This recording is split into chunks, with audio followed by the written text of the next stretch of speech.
I cannot speak here as a Christian, and I am not here today as a Jew, but I am here to speak for all Americans who love and value their religious freedom. Amen. A few weeks ago, the General Assembly did the best it could to pass a religious freedom bill into law. Did this bill give anyone special rights to discriminate? No. Did this bill allow anyone the freedom to discriminate? No. The only thing that this bill did is give anyone who felt that their religious freedoms were oppressed their day in court. That's it. That's right. That's an important point. So let me repeat it. I'm not sure that everyone here really appreciates what the Religious Freedom Bill does. The Religious Freedom Bill says nothing more than this. It says if the government is placing a burden on your religion, and if the government doesn't have a very good reason to do so, then it must look for a better way of enforcing the law that it doesn't burden us and that will protect our religious rights. That's it.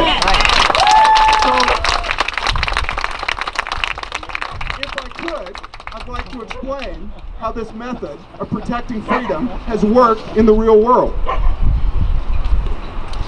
You know, based on what the opponents of religious rights have said, you'd never know that this kind of protection of religion is already the law of the federal government, the statutory laws of 20 states, and the case law of about 10 states more.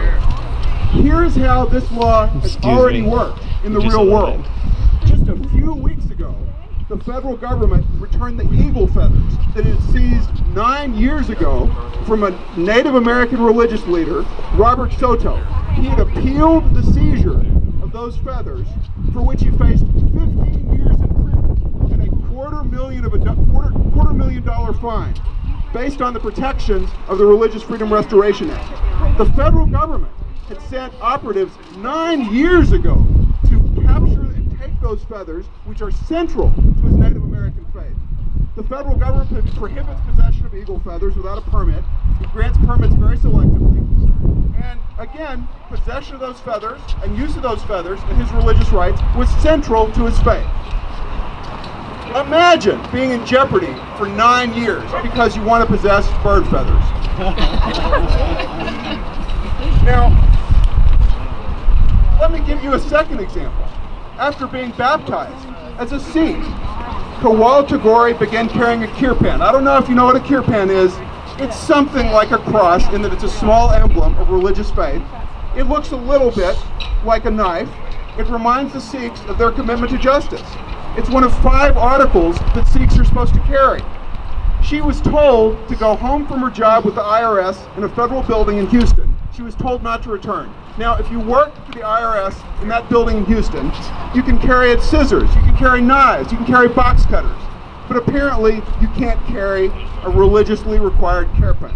After working from home for 9 months, she was fired. She sought protection under the Religious Freedom Restoration Act, and she won her case. Let me give you a third example. In order to go to kindergarten in Texas, in Needville, Texas, Adriel Rocha was told he'd have to cut his hair. Now, as you may know, having fairly long hair is part of some people's religious faith. I wouldn't really think that having long hair is an especially dangerous practice.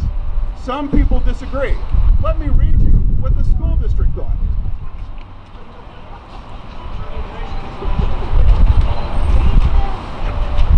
The school said, boys' hair shall not cover any part of the ear or touch the top of the standard collar and back. The policy's stated design is to teach hygiene, instill discipline, prevent disruptions, avoid safety hazards, and assert authority. The parents applied for an exemption, but because their faith is passed verbally down, they couldn't provide the necessary written documentation. The boys and their parents won their case that the school district had violated Texas's Religious Freedom Restoration Act. And one interesting thing to note about this case is that it occurred back in ancient history when the ACLU supported the Religious Freedom Restoration Act. In fact, you can look on the internet and you can see a picture of the ACLU giving an award to their family for fighting for their religious freedom under Texas's Religious Freedom Freedom Restoration Act. Now, a few days ago, the American Civil Liberties Union sent out a blistering press release about how terrible and dangerous Religious Freedom Restoration Acts are. And I guess all I can say, when you think about these three examples, and you think about the way that people are oppressed simply because they want to practice their religion, there's a sign over there that says religion is already protected. I'm sure that must be a great comfort to people who have to spend 9 years in jeopardy just to practice their religion. Amen.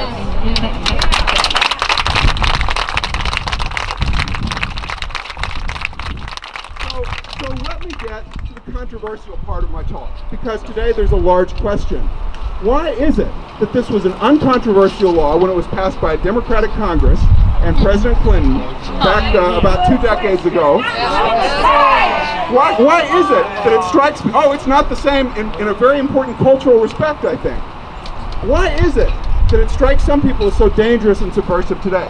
Well, let me tell you what I think the answer is. It is because, it's one thing if we're going to protect the religious freedoms of Muslims and Sikhs and Apaches, we can manage that. But if we're actually going to take religious freedom seriously, we might think about making sure that it protects Christians and Jews.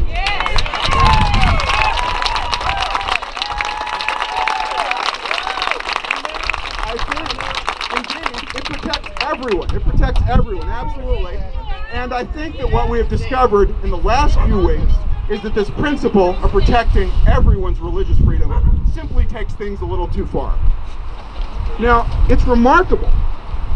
It's remarkable to me what we're hearing from people who oppose the bill that's